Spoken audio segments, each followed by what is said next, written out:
Okay, so I wanted to show you two problems I didn't get to in class, 34 and 35. 34 really requires some close reading here. So basically what they're saying here is we've got calcium hydroxide, and this is precipitates when we add 1 gram sample of CaC2 solid. So that is this reactant here. And so this is our 1 gram sample. So this is stating that this addition of CaC2 is actually going to be a supersaturated point. Okay, it says 1 liter of distilled water at room temperature. And now it changes in a second scenario here where we add 0.064, so a significantly less or lower quantity. Now where this one it says this precipitates when, at this lower quantity it says all of it reacts. Okay, so you don't even need to do any calculations here.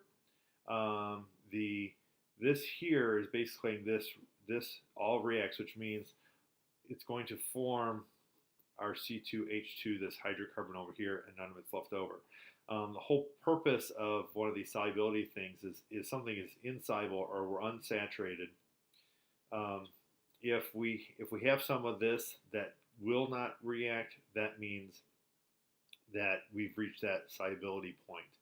Because all of the CaC2 in the lower quantity is reacting, that means that we're unsaturated.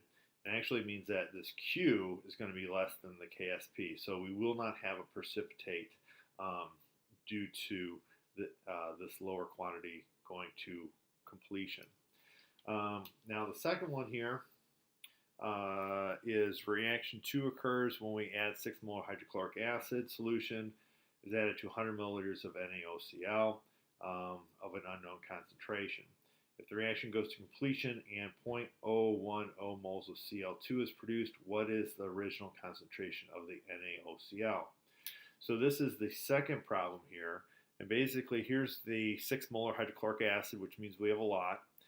We don't know what this concentration is, and they actually ask us what the concentration of this is.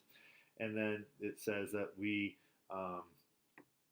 it goes to completion and produces 0.101. So that means that all the NaOCl that we had was consumed, and it has become this. Well, this now becomes a simple Stoich problem, all right?